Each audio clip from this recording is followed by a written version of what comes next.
Hoje, o IA Trendcast recebe Ricardo Cavallini, um convidado que é cronista do futuro e provocador do presente. É autor de 7 livros sobre tecnologia e negócios e há mais de 2 décadas escreve sobre inteligência artificial, muito antes dela ganhar as capas de revista.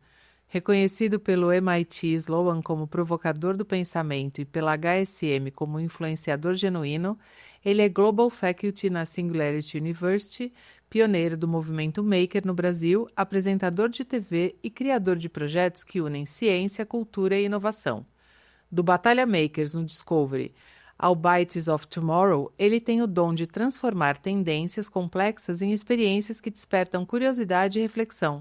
Hoje, vamos explorar sua visão sobre IA além do óbvio, o futuro do trabalho, as falhas e oportunidades da inovação no Brasil e, é claro, provocar algumas boas discussões.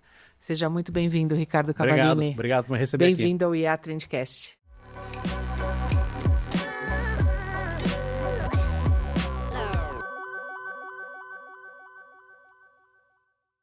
Você tem mais de 20 anos falando sobre inteligência artificial, muito antes de virar modinha, muito antes do hype. E é o que a gente estava falando um pouquinho antes aqui de começar, né? Em qual momento que você percebeu que a inteligência artificial, seja o nome que se quisesse dar naquela época, se tornaria central para os negócios e para a sociedade? Olha, quando eu comecei a falar sobre isso, né, mais de 20 anos atrás, tem um capítulo sobre isso no meu segundo livro, tem capítulo sobre isso no meu último livro, né, meu 7º livro, mas ainda eram sobre tecnologias que teriam grande impacto em todos os segmentos e todas as indústrias. Daí a definir que essa seria a buzzword ou a moda principal, eu não fiz essa definição. Mas para mim era muito óbvio que seria uma das tecnologias mais poderosas, né? Falei também sobre computação quântica, falei sobre muitas outras, enfim. Então, agora, prever quando era exatamente esse momento era muito difícil. A previsão era que nos próximos 15 a 20 anos a gente teria essas tecnologias tendo um grande impacto. Então, a previsão foi acertada, mas é muito difícil dizer qual que vai explodir quando, né? A gente pega a IA tem, sei lá, desde a década de 40, 50 dependendo de quando que a gente começa a definir como IA mesmo. E se a gente for olhar, ela teve essa grande explosão nesses últimos 3, 4 anos, né? Por causa do GPT, que aí começou a ficar muito acessível para todo mundo, e aí veio essa explosão. Só que tem uma outra coisa. Essa explosão, ela não se deve só à IA, ela se deve também ao momento que a gente vive de economia da atenção. Tá. Onde todo mundo sente que precisa falar. Isso eu estou falando não só do cara que é influencer lá no YouTube, o executivo hoje que precisa ter, né, visibilidade no LinkedIn, os veículos que se ele não coloca notícias muito impactantes, ele não consegue atenção. Todo mundo precisa, né, sente que precisa falar muito. E aí o exagero que já existia para tecnologias, né, aquela expectativa exagerada, ele fica ainda mais forte. Então a IA, ela tem essa tensão como ela tem hoje, que é 9 em cada 10 posts do LinkedIn, não só porque é merecido, porque ela realmente é uma tecnologia transformadora, mas também porque as pessoas precisam falar alguma coisa. Então você entra no LinkedIn lá, 4 posts falam que a IA está matando alguma coisa, 4 posts estão falando da nova IA que é game changer e muda tudo, né? E os outros 2 vão falar de outras coisinhas. Bem de outras coisinhas mesmo. Tem gente que está usando o LinkedIn para falar de relacionamento, né? Então aí tem de tudo, né? O que significam esses títulos que você ganhou do MIT e da HSM? Acho que são descrições desses veículos para um papel que eu tenho tentado cumprir e que acho que fico super feliz que eles tenham reconhecido isso, que é de trazer não só uma visão um pouco diferente da maioria, mas também trazer opinião própria, né? Porque o que você vê hoje muito nessas redes todas é que alguém escreve alguma coisa lá na gringa, aí isso é traduzido, isso é replicado, né, de uma maneira brutal. Então você lê a mesma notícia com a mesma opinião 300 vezes e o pior, muitas vezes é uma opinião idiota de algum post que bombou por algum motivo lá ou porque estava prometendo uma mudança radical ou porque estava dizendo que alguma coisa ia deixar de acontecer. E isso viraliza e você começa a ver muita gente falando sobre a mesma coisa sem nenhuma opinião nova. Então, o que eu tenho tentado fazer na minha carreira inteira é trazer um olhar diferente e tentar colocar minha opinião sobre isso, né? Isso é uma coisa. A outra coisa é entender que, mesmo quando a gente fala de tecnologia, nós estamos falando sobre transformação de pessoas. Então, é transformação de cultura da sociedade, é transformação de comportamento do consumidor, é transformação do ambiente de negócios. Então, não adianta só ficar falando sobre a feature nova do GPT, né? Ou, sei lá, porque agora não sei quem comprou não sei quem. Isso é relevante para essa transformação? Muitas vezes não é, né? E muitas vezes até por essa necessidade de você exagerar, você acaba fazendo uma análise que não é verdadeira, né? Então, toda versão nova de IA que lançou nesses últimos 6 meses, a gente viu dezenas, centenas de posts falando que isso é game changer. E não é, foram incrementos. São incrementos. Né? Se você olhar os últimos 6 meses, o que teve de lançamento é um absurdo. Sim, E eu acho acompanhar. eu acho que isso atrapalha muito para as pessoas, porque você imagina, se é difícil para quem realmente acompanha isso todos os dias com profundidade, né, e se dedica a isso, por exemplo, é o meu trabalho, então eu consigo fazer isso, eu gosto de fazer isso. Mas você pega um executivo que está lá na ponta, os caras não têm tempo para ir no banheiro às vezes, né? É reunião atrás de reunião. Então, como é que esse cara acompanha essa mudança que está cada vez mais com maior impacto e cada vez mais rápida? Quando esse cara entra hoje, né, seja livro, seja palestra, seja post no LinkedIn, seja vídeo no YouTube, e todo vídeo, todo post está falando que cada coisa, isso muda tudo. Eu falo, como é que esse cara acompanha isso? Então, o que eu tento fazer é trazer esse olhar diferente, né, e também fazer essa correlação de qual que é o impacto real dessa história para a sociedade, para os negócios e tudo mais. Então, eu fiquei muito feliz quando essas publicações acabam me colocando desta maneira. Acho que é um reconhecimento gostoso de receber. E você é um cara muito assertivo e direto nas suas opiniões também, né? O que você acha do que está acontecendo com a publicidade hoje em relação à inteligência artificial e sendo você o cara que fundou a primeira agência digital do Brasil? Esse é um tema que dá em, sei lá, uma meia dúzia de podcasts sozinho, hein? Sim, vou pedir sim, para você sim, fazer vou pedir para você me fazer uma pergunta mais específica, mas vou tentar fazer um olhar macro aqui. Se a gente olhar para a publicidade, a gente pode olhar para pessoas, a gente pode olhar para agências, né? A gente pode olhar para anunciantes, a gente pode olhar para veículos. Alguns desses caras vão sofrer uma transformação, estão sofrendo uma transformação para lá de radical. Vou dar um exemplo, veículos. Esses caras já estavam na mão de Google e Meta. Sim. E já sofriam muito com isso. Eu dei consultoria nesses últimos 10 anos para uma quantidade bem grande de veículos, de todos os portes. Muito grandes a pequenos. Esses caras já sofriam muito, porque cada mudança de algoritmo ferra todo o faturamento do cara inexplicavelmente. Assim, e do dia para a noite, e ferra mesmo. Nós estamos falando de queda de 30%, 40%. O que a gente está vendo com o IA agora já está acontecendo é isso, né? As pessoas não estão mais chegando nos veículos, porque esses caras já têm a resposta do que eles perguntaram no próprio GPT ou no próprio Google, né? Então eles não clicam mais.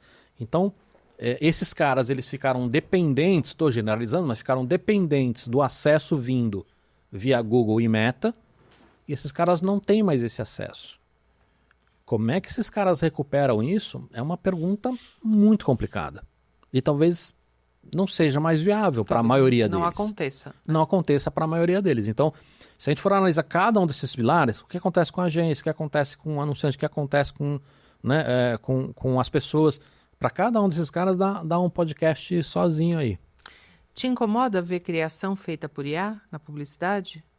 Ou você acha que faz parte do momento de hoje do quero usar para fazer parte? Não me incomoda. O que me incomoda é o uso pelo uso, né? Isso vale para IA, isso vale para qualquer outra tecnologia. A gente passou por muitas fases como essa.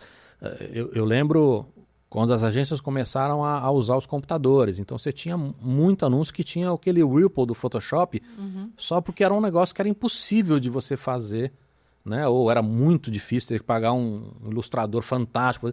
E você olhava e falava assim, cara, não faz nenhum sentido ter esse efeito de redemoinho, que é uma coisa horrorosa e não tem nada a ver com o que a marca... Verdade, tudo mas, tinha. mas era uma coisa, porque assim, puta, nós temos, vamos usar, né? Então, a gente viu isso se repetir centenas de vezes. E a gente está vendo agora com IA. Você vê campanhas que você olha que foi feita com IA e fala assim, cara, essa campanha é uma meleca. É ruim. É ruim, o vídeo é ruim, a mensagem é ruim, a campanha é ruim, é tudo ruim. Entendeu? Mas é para o cara poder falar que usou IA. Que tem aderência, né? Tem, que tá moderno. e que ele tá moderno, ou que ele fez, eu fui o primeiro a fazer, enfim. Então, isso me incomoda muito. Né? Agora, o uso de IA não me incomoda. Porém, nós temos outras discussões que elas não estão resolvidas. Né? Então, a hora que você deixa de usar humanos para usar IA, né? isso ainda é delicado. A gente não resolveu isso enquanto sociedade. A gente tem quase todo mês um caso como esse. Né? Teve um último agora, que foi uma publicação lá de fora. Eu não vou lembrar se foi a Vogue. Teve alguém que fez uma campanha grande usando personagens em IA. E aí isso falaram, teve um por quê, backlash né? gigante de gente. Você tá, né? Então, assim, é uma discussão. Mas foi informado que foi isso. Tudo bem, mas... Que eu acho que tem várias discussões nisso, nesse né? caso, era exatamente isso que você falou. Eu vou achar o link e colocar aqui na descrição do vídeo. Era exatamente o que você falou. Era o uso pelo uso. Era um chute de moda. Era um uso qualquer de uso de moda com modelos digitais, né, de uma marca. Não vou lembrar qual era a marca, mas vai estar aqui. Mas assim, era o uso pelo uso. E eu acho que tem várias camadas de discussões, né? A primeira é, você tem que informar que é IA ou não. Essa é uma coisa que não existe uma decisão da sociedade ainda relacionada a isso, né? Eu sei que não é uma decisão escrita em pedra, mas assim, existe uma coisa de aceitação da sociedade. Outra discussão é, você está tirando o emprego de alguém de uma maneira desnecessária, né? Então tem várias discussões aí que a sociedade precisa fazer, e isso precisa, de certa forma, ser compreendido pelas marcas, porque senão a marca está achando que está sendo moderna e acaba dando um tiro no pé, entendeu? É isso. Depois desse periodão em agência, você mergulhou no movimento maker. Sim. Você traça algum paralelo do começo da internet comercial com esse momento? O que acontece assim, eu logo cedo na carreira, né, antes até de ir para agências, eu percebi que o que me atraía pessoalmente era a tecnologia, mas aonde a tecnologia transformava negócio, pessoas, cultura e tudo mais. E a hora que eu entendi que a internet ia começar, eu falei, cara, isso é exatamente isso. Essa tecnologia ela vai transformar tudo. Então, eu abri a primeira agência digital, isso foi finalzinho de 84, comecinho de 95, e há uns 15 anos atrás, eu percebi que a gente ia viver uma nova onda de digital e que era maior que a própria internet, né? E que era inteligência artificial, era impressão 3D, era a internet das coisas, e tinha a coisa do movimento maker, que era pequenas empresas e empresas de todo porte, mas principalmente pequenas startups, usando essas novas tecnologias para criar negócios e até indústrias inteiras. E eu falei, cara, isso tinha uma cultura em volta desse ambiente, não é uma coisa... quando a gente fala de movimento maker, não é uma coisa que alguém definiu e falou, isso aqui é assim, mas assim, existe uma cultura por trás disso, de colaboração, de usar essas tecnologias para melhor, de diversidade, uma série de coisas que eu falei, cara, isso para mim é muito legal. Então eu quero viver essa história. Então eu comecei, na época eu abri, sei lá, dezenas de cursos para ajudar as pessoas a entenderem isso, que desde os cursos realmente mão na massa, como é que eu aprendo a fazer prototipagem eletrônica, como é que eu aprendo a fazer impressão 3D, né? Eu fiz alguns cursos de IA, isso muito antes da gente ter os GPTs da vida aí, para as pessoas entenderem que aquilo podia ser transformador na vida delas e na carreira delas. Mas hoje, novamente, a gente foi atropelado porque quando você pega a IA, ainda que ela não esteja sozinha, ela tomou uma força, um tamanho muito brutal. Então hoje eu estou muito mais próximo de IA do que da história do movimento maker. Mas cuja cultura eu acho que devia ser ensinado não só em escolas, mas nas empresas também. Como que usam uma cultura maker em empresa? Eu acho que tem algumas coisas, né? Acho que, como eu falei, tem uma coisa de cultura de colaboração, né? Então, como é que eu faço um paralelo disso com o IA? Se a gente for olhar, hoje você tem muita iniciativa de IA de open source. Sim. E isso, para muitas empresas, vai ser muito relevante no médio prazo, né? Para que você possa desenvolver soluções suas, para que você possa desenvolver soluções seguras e estáveis, né? Porque, vou dar um exemplo bobo, a gente acabou de lançar a GPT-5. Esse lançamento quebrou muita coisa que estava funcionando no 4. Sim. Muito workflow de empresa, fluxo que os caras montaram, agentes que os caras montaram, que estava baseado no 4, isso foi para o lixo. E esses caras precisam reconfigurar toda essa brincadeira. Isso não é simples para uma empresa, né, que usa aquilo como base. Então, óbvio que você tem hoje outras maneiras de fazer isso para que você tenha uma segurança maior, mas assim, acho que open source acho que é um exemplo. Open hardware é uma outra coisa que também surgiu de uma maneira mais tímida nos últimos anos, mas está com maior força. Você tem uma questão de diversidade de ideias que é muito importante para a inovação. Então, quando você tem essa coisa de você usar essas tecnologias para criar coisas novas, não só melhorar o que você tem hoje. Então, acho que tem a questão de você criar não só novos empregos, mas também novas indústrias. Isso vai ser muito importante nessa próxima década. Então, quando você olha a história do movimento maker, ainda que não existe uma coisa escrita em pedra, o que é isso, né? O que é essa cultura, tem muitos elementos aí e que acho que deveriam ser olhados com muito carinho pelas pessoas e pelas empresas. Você falou de um ponto que eu gosto muito, que eu estudo também, que é essa coisa do futuro do trabalho, né? Futuro da educação e futuro do trabalho. Como que hoje já tem gente triste pelo fim de muitos empregos, mas muitos outros nascerão de outras formas, vai ter reempacotamento. Eu e você aqui, a gente somos dois profissionais que já mudaram de casca várias vezes, né? Tem alguma coisa que você consegue ver já e direcionar? Porque hoje só, na minha opinião, só se fala o óbvio, né? Os massagista, eletricista, cozinheiro vai continuar. O programador vai sumir. Tem algum caminho ou alguma profissão que você já consegue ver que vai ser desenhada? Vamos lá. Primeira coisa todas as previsões que a gente vê, isso não é de agora, tá? Se a gente for olhar os últimos 20 anos, matérias que você via na imprensa, né? Ou agora que você vê gente falando de profissões novas, profissões do futuro, ou profissões que vão morrer, todos esses cortes, ou eles são absolutamente estúpidos, né, que prometem maluquices, ou eles são num prazo muito curto de acontecer.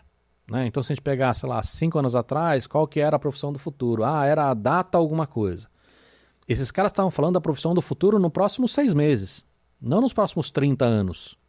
Então, se você pega, por exemplo, a nova geração, por exemplo, minha filha que está com 19, não faz nenhum sentido eu falar para ela qual que é a profissão do futuro daqui a 1 ano. Daqui a 1 ano ela não está formada. Né? Para ela, o que seria relevante é dizer qual a profissão do futuro para daqui a 15 anos, para daqui a 30 anos, daqui a 50 anos, daqui a 60 anos, que ela vai estar trabalhando. Então, prever qual é a profissão do futuro nunca fez sentido. E agora não dá mais para fazer essa previsão, porque como as coisas estão mudando muito rápido. Né? Então, se em 1500 você falasse qual a profissão do futuro daqui a 100 anos, era capaz de você acertar com grande margem. Hoje, se você for pensar daqui 10 anos, já é muito difícil você prever alguma coisa. Você imagina, então, para minha filha que está com 19, eu tentar prever daqui 30 anos para ela. Então, passa a ser praticamente impossível você fazer essa previsão. Né? E mesmo que você faça uma previsão com baita de um estudo, etc e tal, o nível de confiança que a gente vai ter nela é muito baixo. Então, ela não é útil.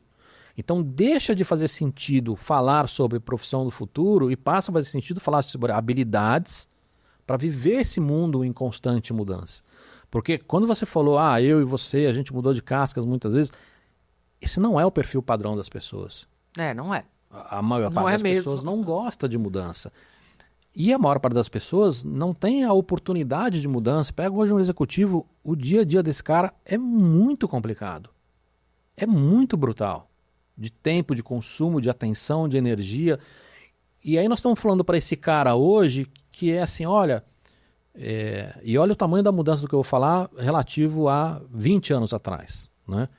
Olha, você tem que hoje cuidar da tua carreira, isso já existia. Mas assim, você tem que cuidar da tua família, você fala, não, já existia mais ou menos, né? Hoje a atenção e a importância que a gente dá para isso é muito diferente de 20 anos atrás. Sim. Olha, você tem que cuidar da sua saúde mental. Nem tinha antes. Gente, não é que não existia a importância disso, mas a gente não sabia disso, não valorizava isso, não entendia a quantidade de problemas que isso, né, essa ignorância trazia pra gente. Você tem que cuidar do teu corpinho, novamente também, há 20 anos atrás, por mais que você tivesse, sei lá, Jane Fonda, 30, 40 anos fazendo exercício na TV, hoje a gente entende o quanto, né, o cuidado ao corpo é relevante, não só para você viver mais, mas até para o seu cérebro. Né? Você quer viver há muito tempo, para o seu cérebro manter ativo, é importante você ter, né, esse cuidado com o corpo também. E aí eu estou falando que, além disso tudo, você vai ter que estar sempre aprendendo e vai ter sempre se transformando e sempre se reinventando. Olha o tamanho do problema que a gente tem na mão. Então, não é trivial falar sobre isso. É muito mais complicado, não só porque as pessoas nem entendem essa mudança ainda, para depois dizer que elas vão ter que se reinventar e aí depois a gente vai ter que achar como fazer essa reinvenção.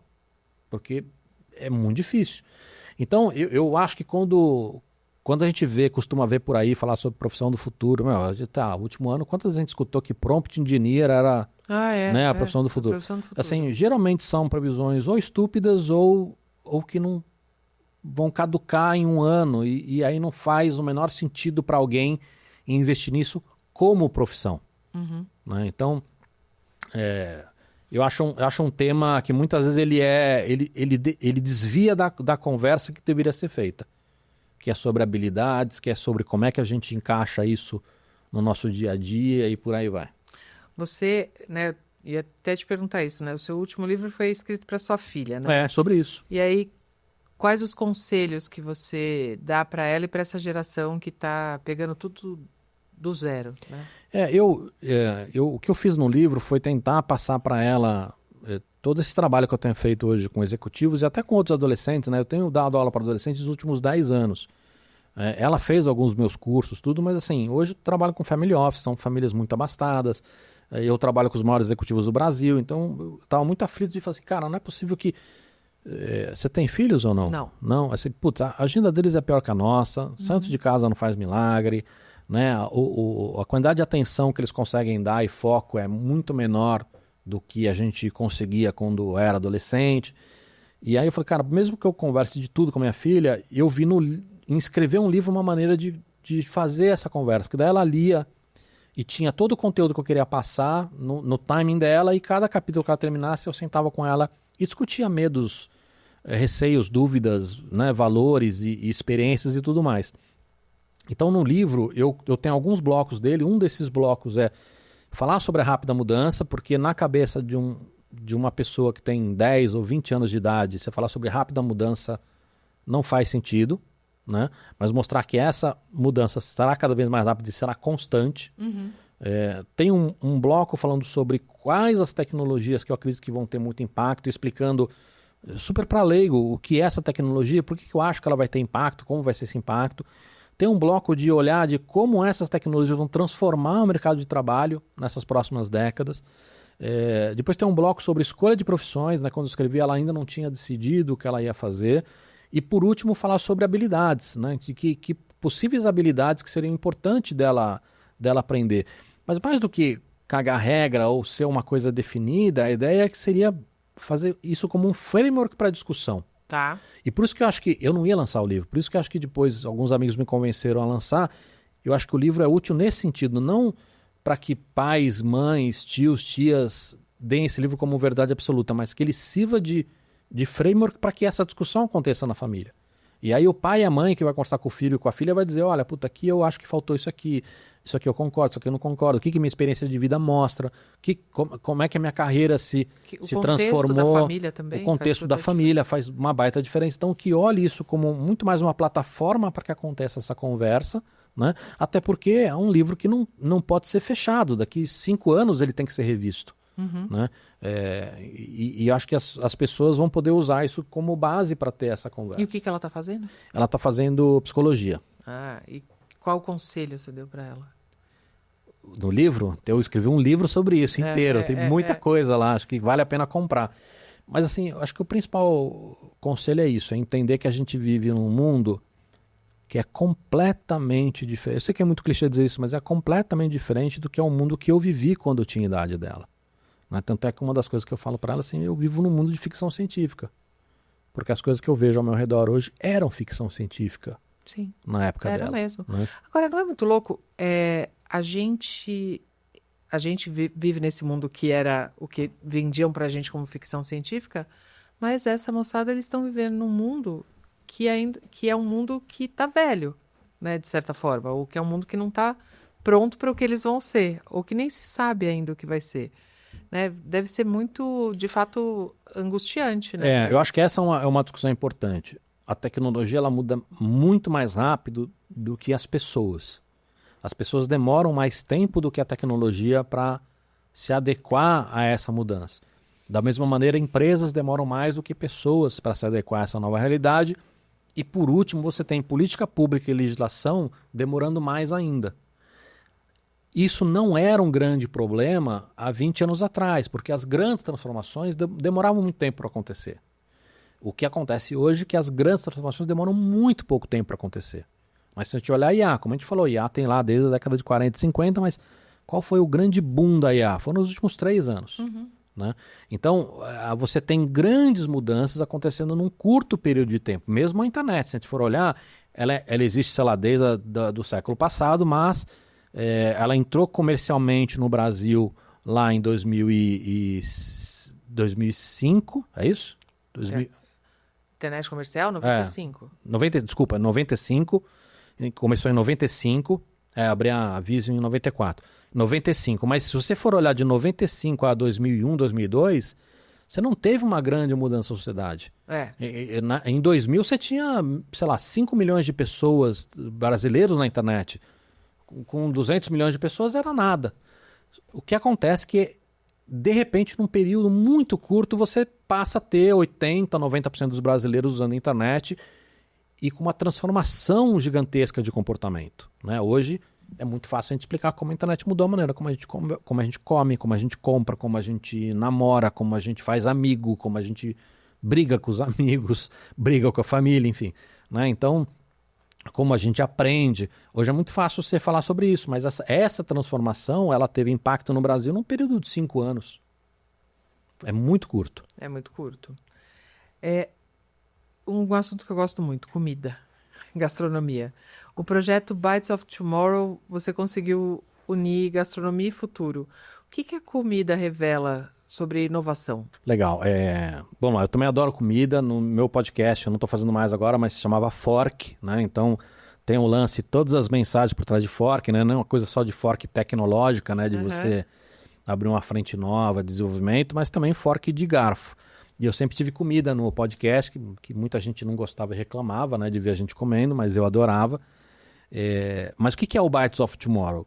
É uma maneira da gente ter essa discussão sobre o futuro de uma maneira muito mais lúdica. Né? Então, eu percebi que, além das palestras, da consultoria, eu tinha uma necessidade de repente, fazer com que os executivos pudessem discutir sobre o futuro, mas de uma maneira mais agradável. Então, eu tenho um sócio nessa história, que é um especialista em comida, que é o Augusto Terra. A gente trouxe para essa experiência várias comidas do futuro. Né? Então, a gente tem lá a tilápia que a gente faz na impressora 3D, as pessoas comem. A gente tem um whisky que é feito a nível molecular, não é comida molecular que nem o Ferradriac. Ele é um whisky mesmo, só que ele é feito a nível molecular.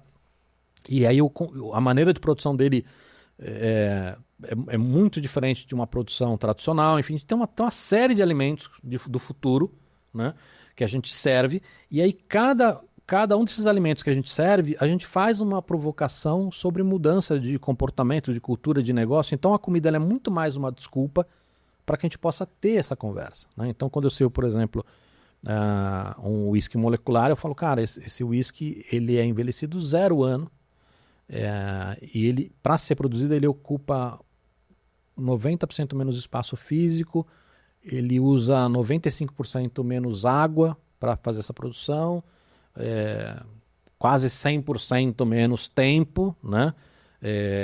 E uma pegada de carbono 80%, 90% menor. Quando eu sirvo a tilápia, uma das discussões você consegue imaginar um possível impacto disso para um país como o Brasil? Porque você pode ter hoje a China, que é o maior consumidor de carne do Brasil, construindo prédios e prédios com impressora 3D. Sim. Né? E como é que isso fica em relação, né, ao país? Porque ela também resolve uma série de problemas de transporte, de armazenamento, conservação, segurança né, alimentar, tudo. impacto no meio ambiente, né? Então você tem uma série de questões ali que envolve isso. Então é muito mais a gente usa a comida muito mais como desculpa para que seja uma conversa interessante, agradável, mas o foco em si não está na comida, tá? Em a gente poder usar esses exemplos para poder fazer essas provocações. Bem legal, bem legal. Nos seus posts, você fala de 2 coisas importantes, né? A colaboração, que é um pilar, né? Trabalhar de forma colaborativa, cultura maker, corporativa. Como que as empresas tradicionais adotam isso como um método? É uma mudança radical, tá? Porque nós viemos da Revolução Industrial, nós somos frutos dela. Não só as empresas, mas a escola. As grandes cidades são assim, em boa parte, né? Elas existem por causa da Revolução Industrial. Né? O nosso mercado de trabalho responde, de certa forma, a essa transformação que a sociedade teve, né? da Revolução, assim como foi com a agrícola e por aí vai. Quando a gente começa a chegar num momento hoje, né? Então, aí falando sobre cultura, a gente vivenciou, por causa disso, a cultura do não criativo. Né? Se você olhar para uma fábrica, você ser criativo não é bom. Né? Você tem que repetir aquilo. Aperta aquele parafuso da mesma maneira, né? Assim, é processo, é custo, é repetição, é zero criatividade. Então, a colaboração, ela perde espaço para o segredo e para o mistério. Então, é uma herança que funcionou, mas que nesse momento novo, onde a gente precisa inovar com uma velocidade muito grande de mudança, você precisa de colaboração. Isso vale para empresas colaborando com outras empresas, isso vale dentro da própria empresa, porque assim, o mais comum a gente vê empresas que têm silos. Sim. Né? Dentro do mesmo departamento, e se você olhar departamento contra outros, é gigantesco. Muito normal. E hoje a gente precisa inovar numa velocidade que não é factível se a gente não tiver colaboração. Então, quando a gente fala de colaboração, é colaboração num sentido muito mais amplo e plural do que as pessoas imaginam. Eu estou falando de, por exemplo, grandes empresas trabalhando com startups. Eu estou falando de grandes empresas fazendo M&A. Eu estou falando de grandes empresas abrindo maneiras de que funcionários de um departamento possam colaborar com funcionários de outro departamento. Eu estou falando de crowdfunding, eu estou falando de crowdsourcing, eu estou falando de... Então, assim, é uma variedade. Estou falando de ideias e conteúdo gerado por consumidor. Dá para a gente ficar aqui horas e horas falando. Então, quando a gente fala de colaboração, é de uma pluralidade muito grande. Isso não é o padrão das empresas. O padrão das empresas é exatamente o oposto disso. É o silo mesmo. É o silo, é o segredo industrial, é a patente. Uhum. E essa transformação, ela não pode ser binária. Você não chega hoje numa indústria e fala, olha, joga tudo isso fora e vamos fazer do zero. Não funciona assim. Uhum. Então, é muito difícil, mas é muito importante que a gente comece a colocar quais os benefícios de você realizar essa transformação e quais são os malefícios de você não realizar essa transformação. Então, é uma conversa difícil, mas que eu acho que hoje o meu trabalho em consultoria está muito mais fácil, porque as empresas hoje entendem isso. Você imagina no começo da internet, você chegar para um CEO e falar, cara, a internet não é problema do seu CPD, né? Que a gente não chama de IT, né? Ou do CTO, era CPD que a gente falava. Cara, a internet não é problema do CPD, a internet é problema do cara de marketing, é problema do cara de vendas, é problema do cara não sei o quê, né? E teu problema. Você tem que olhar para isso porque isso é uma transformação. Você imagina eu falar isso em 96, 97, eu dava palestra e falava isso e era muito comum das pessoas falarem, você está errado. Você está errado. Tem muita empresa ainda hoje que roda com a área digital vinculada única e exclusivamente ao TI, como dizem ainda, né? Eu vou mais fundo, você tem muita empresa que nem digitalizou ainda. Eu encontrei um amigo meu no aeroporto outro dia, ele é do setor de agro. Agro é um dos setores mais inovadores no Brasil, disparado. Sim. E ele estava numa empresa que é uma empresa grande, não é uma empresa pequena. E ele me mostrou, ó, estou fazendo transformação digital, não sei o quê, é um trabalho. Ele mostrou, deixa eu te mostrar a planilha que eu recebi hoje. Aí ele mandou uma foto no celular dele e mostrou, cara, era um papel sulfite com as linhas feitas com a régua e lápis e o cara preencheu ali os dados escrevendo com caneta. Esse era o Excel que ele recebeu, né? Então, você imaginar uma empresa dessa, ela está 1000 passos atrás do que a gente está discutindo hoje, que é pegar esses dados e tratá-los com carinho para que a gente possa fazer IA, né? Porque todo mundo fala de IA, mas esquece que a base da IA são os dados. Os dados, né? Então, se você não tem de nem... preferência estruturados, limpos, estruturados, limpos, automatizados, enfim. Então, assim, você imagina, essa empresa está muitos passos atrás. E não é só uma questão técnica, né? Porque não é só você comprar um iPad e dar na mão de cada um. Não é. Não é. A gente sabe que comprar a tecnologia é a parte fácil. Eu tinha um cliente que ele sempre falava também, não, qual ferramenta eu compro? Isso não adianta. Cada onda você vai comprar uma ferramenta. Que é a mesma discussão você deve ter escutado muito nesses últimos meses, assim, qual que GPT eu uso, né? Porque virou sinônimo de categoria. E eu falei assim, cara, qualquer um, pega qualquer um deles e começa a inserir na tua vida. Entendeu? Mas qual que é o melhor? Eu falei assim, hoje... tem que ser hoje, dia tal, né? Assim, tal hora. E mesmo amanhã, assim, você deve fazer a mesma coisa, eu testo muitas ferramentas e o que eu percebo hoje é que algumas são melhores para umas coisas, outras são melhores para outras. Então, essa resposta não existe. Não existe. Você pode até falar assim, eu tenho usado mais o cloud, porque para os vários tipos de uso que eu faço, ele costuma ser melhor ou mais rápido, etc e tal. Mas é uma coisa que muda a quantidade. Eu fiz um levantamento de versões novas dessas ferramentas de lançamentos de janeiro a maio. Cara, são, 50 lançamentos. Eu coloquei no meu livro ali uma tabela em janeiro. Aí um amigo meu que é de uma empresa falou assim, vai ser difícil você manter isso aí atualizado, hein? E eu falei, pô, vai, né? Mas nesses últimos meses foi assim, insano. É insano. É insano. É insano.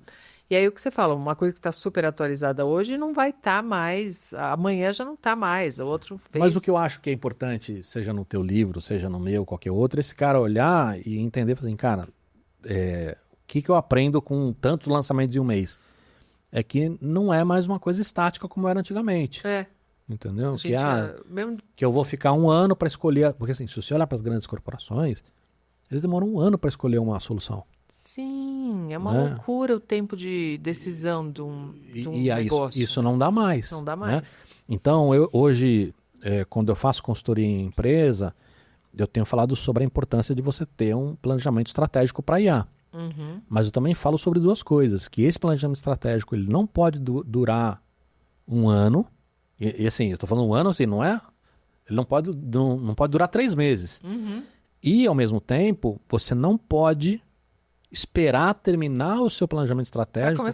Para começar a fazer. E nem que você vai fazer um planejamento estratégico como se fazia antes de 5 anos. Não dá mais. Também não dá, entendeu? Então, eu acho que assim, acho que tem muita coisa que é novo para essas empresas e que não é fácil.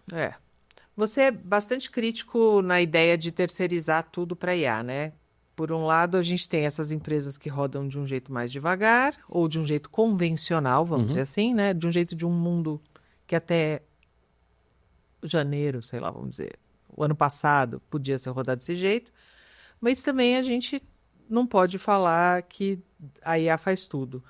E você já consegue achar nas suas metodologias um equilíbrio entre a automatização, a IA e a mão humana? É que eu acho que assim, vamos lá, tem duas respostas aí. A primeira é, eu enquanto executivo, se eu terceirizar tudo para IA, isso é bom ou ruim? E a segunda é, eu enquanto líder, tirar tarefas e botar IA, ou tirar pessoas e botar IA, isso é bom ou ruim?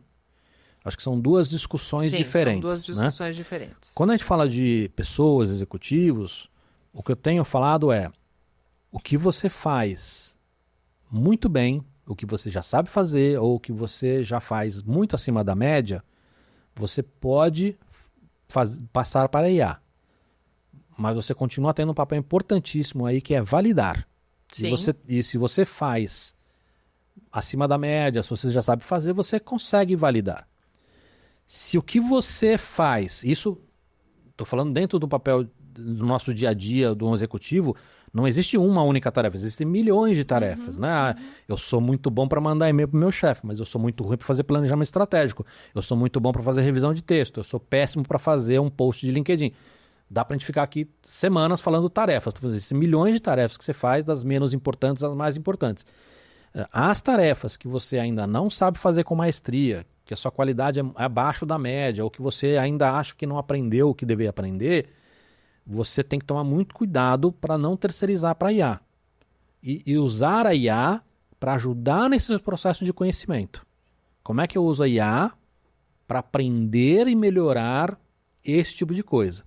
Então, não tem a ver com usar ou não usar. Você pode usar para ambos, mas a maneira como você usa tem que ser muito diferente.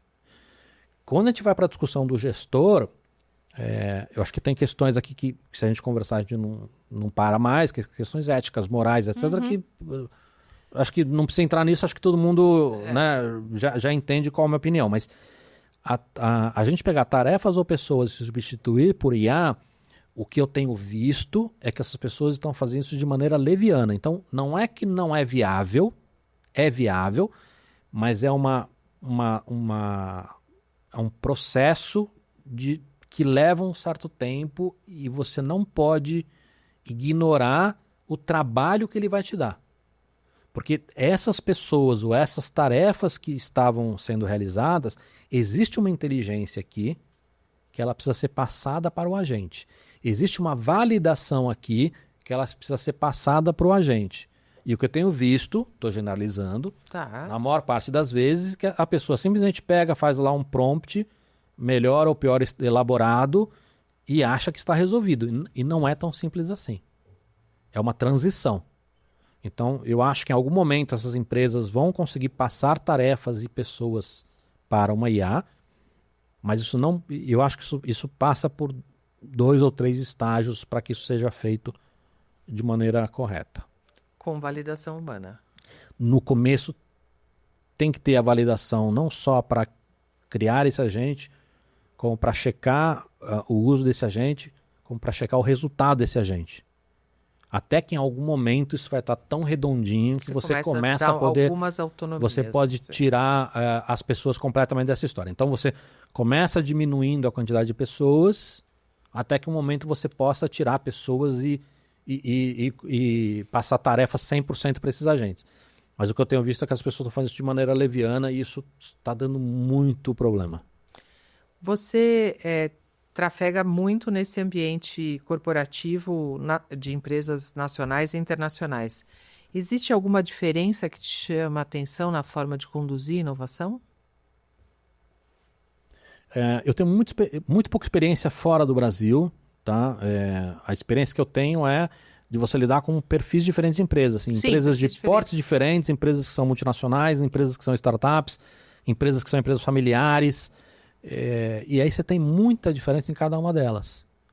Às vezes não é muito óbvio. Tá? Eu percebi, por exemplo, nessas últimas 2 décadas, é que em algum momento as empresas que eram familiares começaram a fazer mais investimento em inovação do que as não familiares. Isso que eu ia te falar, tem uma percepção que não é necessariamente porque a empresa é familiar ou nacional, ela é melhor ou pior do que a internacional. Mas tudo isso tem lógica, tá? Porque o que acontece? Se a gente for olhar, sei lá, 20 anos atrás, ninguém, generalizando, né? Ninguém investia em inovação. Sim. Por quê? Porque não fazia sentido para o gestor investir em inovação. Porque ele, cara, olha e fala assim, cara, quanto tempo eu vou ficar na empresa? 3 anos, 5 anos? Aí eu vou colocar uma quantidade abissal de dinheiro aqui e o resultado disso vai demorar 10 anos para vir. E aí não faz sentido. Eu diminuo o meu resultado, ganho menos bônus e quem vai se dar bem é o próximo. É o que a gente vê no mundo inteiro com política. Né? O político ele não faz investimentos de longo prazo porque ele não vai colher esse investimento. Né? Podemos discutir se isso está certo ou não, se é ético ou não, mas enfim. Então, isso acontecia. O que acontece hoje? Como as mudanças estão muito rápidas, esses gestores se viram obrigados a investir em inovação para o bom e para o ruim, porque se ele não investe, ele vai sentir o resultado desse não investimento ainda enquanto ele for gestor, e se ele investir, ele vai receber os louros e lucros, né, e os benefícios desse investimento também enquanto ele estiver naquele cargo. Não só isso, você tem o chefe desse cara, o board, que já consegue ver a importância de investir em inovação no médio e longo prazo e também pressiona esse cara para investir em inovação. Então hoje, se você pegar as grandes empresas, todas investem muita grana em inovação. Podemos discutir se investem direito ou não, se estão investindo a quantidade e da maneira, enfim, que a gente acha que seria o correto, mas estão investindo muito dinheiro em inovação. Né? Então, aí voltando para a história de empresa familiar, qual que é a grande diferença nesse sentido de uma empresa familiar para uma empresa multinacional? A empresa familiar muitas vezes é gerida por um cara que quer deixar um legado para a família. Ele tem esse pensamento de longo prazo. Ele não quer ver a empresa morrer daqui a 10 anos. Né? Ele quer que essa empresa permaneça para sempre, que seja o legado, que o filho, que o neto vai cuidar quando ele não estiver mais aqui. Então, muitos desses caras perceberam e começaram a agir, investir em inovação antes de empresas multinacionais ou empresas, né, não familiares. Então, toda essa coisa que a gente vê de erros e acertos dessas grandes corporações, elas têm uma lógica. A gente pode não concordar com ela, mas ela tem uma lógica que é a maneira como o mecanismo das empresas funciona. Agora, é engraçado, né, que você estava falando aqui, eu estava pensando, normalmente as empresas associam inovação com resultado rápido e imediato, né? Tem uma coisa assim, uma urgência. Parece que a palavra inovação carrega uma entrega urgente, né? E não necessariamente é o que você estava falando. Pô, tem coisas que você começa a plantar aqui que você vai colher um baita resultado em 5, 10 anos, não é? Eu acho que tem... o mecanismo das empresas, ele pensa em curto prazo. E isso não mudou. Né? Pode discutir o que é curto prazo, porque curto prazo para uma empresa chinesa é diferente de curto prazo para uma empresa brasileira, que é curto prazo para uma empresa norte-americana. Isso por razões culturais e até razões práticas. Né? Você pega um país como o Brasil, que nem o passado é certo, como é que você planeja os próximos 10 anos? Então, você vai para outros países, é fácil você pensar em 10 anos, ou 100 anos, ou 500 anos. No Brasil não é. Então, acho que todas as empresas, né, estou generalizando, elas têm um pensamento, um mecanismo que foca muito na questão do curto prazo. E a inovação só acontece hoje nessas empresas porque elas entenderam que mesmo nem nesse curto prazo, se elas não inovarem, elas estão lascadas. Né? Então, eu acho que a inovação acontece já, e novamente, podemos discutir se é a inovação do jeito certo ou não, mas mesmo IA, se você olhar para IA, a gente pode chegar à conclusão aqui que as empresas estão muito atrasadas. E é uma conclusão que seria correta. Ao mesmo tempo, a gente pode também concluir facilmente que elas estão investindo em IA num tempo recorde. Né? E também está correto. É raro você ver empresas hoje que não estão olhando para isso. E, novamente, se é na velocidade correta ou não, é o teu olhar e o meu. Eu que gosto de ver fogo nas cortinas, sempre vai ser devagar. Eu também. Né? Então, assim, para a gente vai ser sempre devagar. Né? Que mundo você gosta mais? O mundo executivo corporativo ou o mundo das agências? Que você se sente mais realizado? Eu gosto dos dois mundos, desde que eles estejam distantes de mim. Não, falando sério Você agora, gosta assim... mais do mundo dos livros, então. Eu me dou muito bem com esse universo de agências e eu me dou muito bem com o universo de executivos. Mas eu não me encaixei para ser um cara de agência, apesar de ter feito isso durante muito tempo, e eu não me encaixei para ser um executivo, apesar de ter feito isso muito tempo, né? Então hoje eu gosto de me relacionar com esses dois universos, mas desde que eu seja como uma das partes desse ecossistema e não ser um executivo de uma grande companhia ou estar trabalhando num ambiente de agência. Em todas as respostas, praticamente, você fez a ressalva, né? Sem considerar ou considerando que seja ético, correto, feito da forma certa e tal, não sei o quê.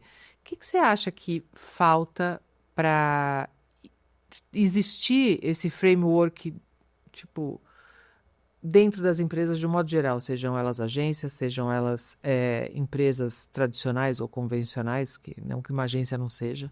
Você acha que precisa existir alguma coisa criada e falar, segue, pratica? Mas você está falando de ética? De ética. Eu acho que quando a gente olha para ambiente, seja agência, seja empresa grande, pequena, precisa existir uma cobrança delas para que elas façam elas sigam essa cartilha do que a gente considera que é ético. Uhum. Se não existir essa cobrança, você terá empresas que são éticas, por natureza, porque o líder e porque a família etc e tal, mas a grande maioria não vai seguir. Assim, eu uso o exemplo de o cara que dirige que nem um idiota em São Paulo, lá em Miami ele dirige bonitinho. Sim, é um fato. Né? Mesmo cara. Uhum. O brasileiro não sabe dirigir, não, ele sabe. Mas ele não dirige direitinho aqui, porque aqui você não tem uma cobrança, né? E essa cobrança, ela tem que vir de todos os lados, ela tem que vir de legislações, regulações do governo, ela tem que vir dos clientes da sociedade, ela tem que vir do próprio mercado. Não, se você não é ético, isso tem que ser ruim para você conseguir seu próximo emprego, conseguir sua promoção, né, para você não ser visto direito pelos seus pares. Então, esta cobrança ela precisa existir, tanto de regulações, como da sociedade, né, dos clientes, como dos seus pares. Para que esta cobrança aconteça, quando a gente fala de novas tecnologias, a gente precisa discutir sobre esses assuntos, porque esses assuntos são novos, eles trazem dilemas novos, trazem problemas novos, trazem soluções novas, trazem coisas boas e ruins novas. Para que essa conversa, eu estou dando sempre um passo para trás, para que esta conversa aconteça, a gente precisa voltar a conversar. A gente perdeu esse dom. A gente não tem mais conversado. Daí a importância de um podcast como esse, daí a importância de um livro que você escreve, daí a importância da gente voltar como sociedade a conversar, porque isso não tem rolado, a gente só está brigando. E a gente está brigando por coisas idiotas. E a gente não consegue mais escutar quem não concorda da gente. Ah, sim, isso é um ponto. Então, acho que é um percurso, a gente precisa voltar a conversar, para que a gente possa conversar sobre o impacto dessas tecnologias na sociedade e para que isso vire uma cobrança para que esse ambiente seja mais ético. Faz sentido ou não? Faz total sentido. Você entende como as coisas não são simples, entendeu? E aí a minha birra seja com o influenciador, seja com o cara que está escrevendo no LinkedIn, seja com o palestrante, ou seja o cara do livro, que tenta simplificar isso em fórmula mágica, porque não é simples. Não é. Você acha que o que aconteceu em Cannes foi o uso da fórmula mágica, o uso da IA como mágica, ou ainda, pegando a sua fala aqui, eu pensei, uma extrapolação dos velhos cases fantasmas com o uso da IA? Teu público sabe o que aconteceu ou não? Tu conhece a história ou não? Não sabe, mas Tá, pode. então vou super resumir aqui, tá? Teve uma agência que fez um case de mentira para concorrer ao prêmio. Então fez uma campanha, a campanha não existia, ela fingiu que existia, e a campanha, além de não ser verdadeira, não ter existido, o case dessa campanha ele também era mentiroso, tinha depoimentos de pessoas que falseados, totalmente falseados, mudados com IA, então sei lá, tinha lá uma política norte-americana e o que ela falava, ela não falou, enfim, então tinha toda essa celeuma. O cliente a gente nunca sabe se ele existiu. Então eu acho que a IA aí, ela foi só a bola da vez, porque quando você olha para esse ambiente, você tem... Você falando, foi isso que me veio. Uma escalada do cocô, para não falar a escalada da merda. Foi uma escalada do cocô, porque como é que começou lá atrás? Você fazia cases das campanhas que você fez. Então, assim, eu fiz uma campanha, essa campanha eu acho que ela merece um prêmio, então eu vou criar aqui um case para explicar essa campanha para o cara o jurado lá que não viu a campanha, que não mora no Brasil, para ele entender o que é essa campanha e por que eu acho que ela é merecedora de um prêmio. Com o tempo, esses caras começaram a falar, putz, as campanhas que eu faço no dia a dia aqui não são tão criativas, então eu vou criar uma campanha que nunca foi publicada. Que eu gostaria de ter feito. Que eu gostaria de ter feito, nunca foi publicada, e vou inscrever. Às vezes o cara até cumpre o papel técnico, não, ela precisa de ser publicada. Aí você vai lá e veicula aquilo por uma semana num veículo barato. Ah, ela foi veiculada. Não, mas isso é mentira. O cliente não pagou e não aprovou essa campanha para ir para o ar, né? Só que isso foi escalando. Aí você começou desta campanha pirata, você teve agências que faziam campanhas cujo o cliente também era de mentira, nem era da agência, né?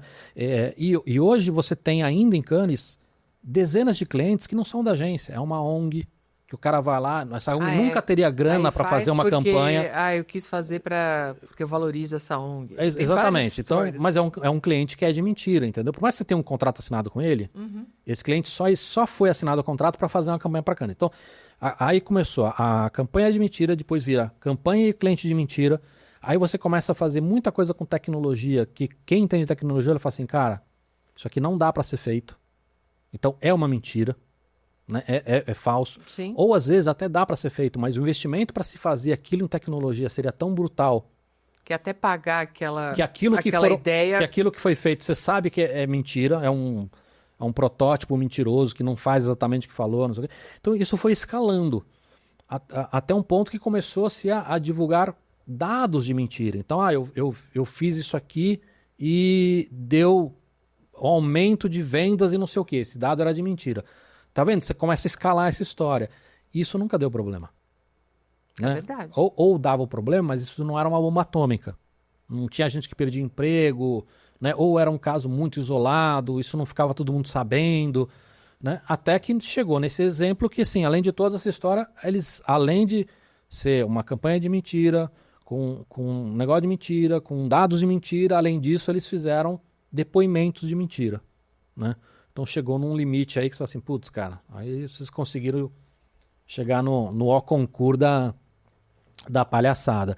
E aí deu merda, né? E aí vira a piada que tem aquela frase que todo mundo falava, todo palestrante falava, menos eu, que é você não vai perder seu emprego para IA, vai perder seu emprego para quem aprendeu IA. E aí o que eu brinco agora é assim, você vai perder seu emprego porque você aprendeu a usar IA. Né? E está usando ela de maneira totalmente equivocada, sem ética, sem moral. Porque aí a gente cai... A questão não é a IA, né? É o ser humano. Não é. Por isso que eu tô falando, a IA ali foi só o carro da vez, entendeu? Porque sempre aconteceu. E aí eu participo de um monte de grupo. E ele não precisava... E a assim, prova... Não é. E a prova que ele não precisava da IA para fazer isso que ele fez, que tem da mesma agência, não foi falado, mas da agência tem uma outra campanha que também é mentirosa, que também eles abriram mão, que não gerou esse burburinho, que tinha um depoimento de um ator fingindo ser um médico. Ou seja, não é que eles pegaram o depoimento de uma pessoa de verdade e mudaram o depoimento com IA. Eles fizeram um depoimento de mentira usando um ator, dizendo que é um médico. Então, nessa outra campanha que eles fizeram exatamente a mesma coisa, não precisou de IA para mentir. São seres humanos, né? O problema está sempre no ser humano. Você acha que o Brasil tem potencial para liderar algum nicho de IA ou inovação? Eu tenho certeza. Você tem que entender que tem muita gente competente aqui.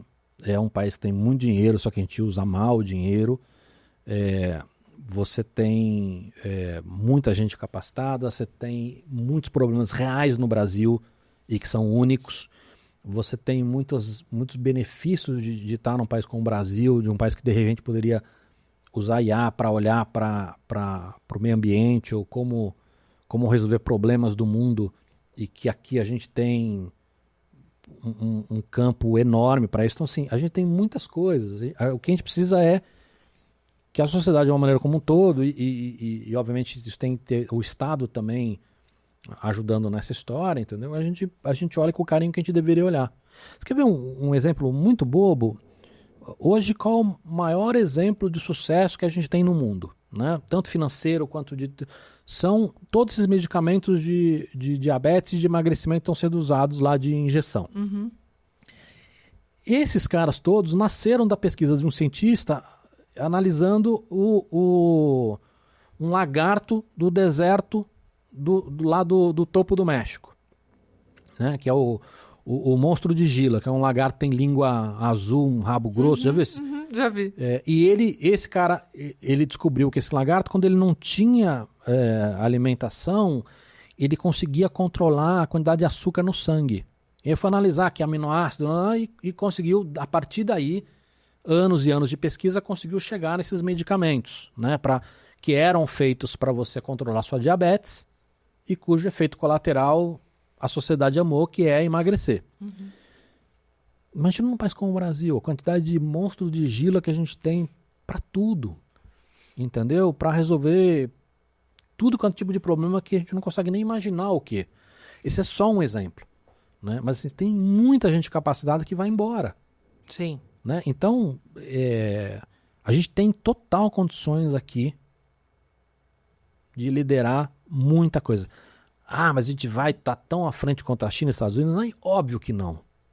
Porque esses caras não só estão colocando uma quantidade abissal de grana, monstruosa, mas porque eles também fizeram a lição de casa, né? Então, quando você olha, por exemplo, para a educação, a China está há décadas fazendo isso direito. Sim.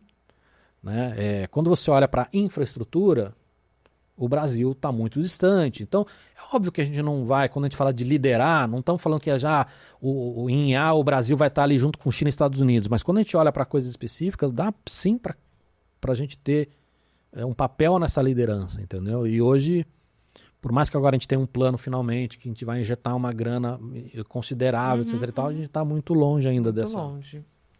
Se você tivesse que deixar uma provocação para CEOs sobre IA, qual seria? Eu acho que muitas das provocações esses caras já entenderam, né? Sobre a importância de investir, a importância de investir agora. Eu fiz outro dia um curso, né, junto com a Singularity, onde eu dou aula, e com o pessoal do Gravidade Zero. A gente fez um curso para 30 CEOs de grandes corporações. E aí eles saíram maravilhados, entendendo que eles achavam que entendiam de IA e saíram do curso vendo que eles não entendiam nada de IA. Mas felizes devem ter saído. Felizes pra caramba. Só que olha que interessante. A gente também saiu maravilhado o quanto esses caras sabiam de IA. Então, ao mesmo tempo que eles saíram, puta, a gente não sabe nada de IA, a gente também falou, cara, esses caras estão... Eles sabem. Não são bobos, eles estão sabendo sobre IA. Óbvio que de pegar o nosso conhecimento, que estuda isso, que trabalha com isso no dia a dia, a gente vai poder colaborar muito com esses caras. Mas a gente ficou também muito bem impressionado de como esses caras estavam olhando para isso com seriedade. Então, acho que muitas das dicas que eu daria, esses caras já estão na frente. Então, eu vou dar uma que talvez não seja tão óbvia e que é, diferente do que outras iniciativas que foram feitas, esse cara... ele vai ter que ser sponsor do projeto, dessa iniciativa dentro da empresa. E o sponsor não é só grana. Nós estamos falando de mudanças que em alguns pontos eles vão ter que bypassar ou pular algumas regras. E aí o cara que ele vai, porque por mais que ele seja também um problema dele, ele vai ter um líder que vai tocar isso. Que pode ser o CIO, pode ser o CTO, pode ser... Né, um nome que ele, sei lá, o CSO ou sei lá, um cara novo aí que agora tem as funções novas, né? Vários cargos novos. Esse cara, ele vai ter que burlar algumas dessas regrinhas, senão ele vai demorar 10 anos para fazer isso na empresa. E aí ele vai ter que ser sponsor disso. Né? Então, acho que isso é uma regra que parece óbvia, mas que eu acho que muitos não estão olhando com carinho, que é, assim... Tem que investir ontem, acho que todos eles já sabem, acho que muitos já estão fazendo isso, mas acho que é assim, puta, você vai ter que ser sponsor nessa história, vocês vão ter que comprar algumas brigas, né, principalmente quando a gente fala de multinacionais, então esse cara tem que ter esse cuidado também. Que conselho você gostaria, o Cavallini de 95, vai, que conselho ele gostaria de ter recebido? Compre Bitcoin. Compre Bitcoin, lá atrás, né, compre logo que saiu. Vai, tirando esse seria ótimo. Compre ações da Apple. Cara, é assim, eu acho muito difícil, como nós vivemos um momento de grande mudança e a dica seria continue aprendendo, continue se transformando, é algo que eu fiz porque eu gosto de fazer e eu acabei fazendo, então eu acho que a verdadeira dica que valeria para as outras pessoas seria, cara, nós vamos passar por grandes transformações na sociedade e isso vai ser cada vez mais constante, então esteja sempre aprendendo, sempre se transformando, não tenha medo do novo. E é uma coisa que para mim foi mais natural, por perfil de pessoa mesmo. Então, acho que a dica seria compre Bitcoin mesmo. Boa, boa. Cavallini, obrigada por ter vindo ao IA Trendcast. Também adorei. Quero que você me mande todos os links dos livros, vou colocar aqui na descrição do vídeo. E obrigado e até o próximo IA Trendcast. Obrigadão. Obrigado.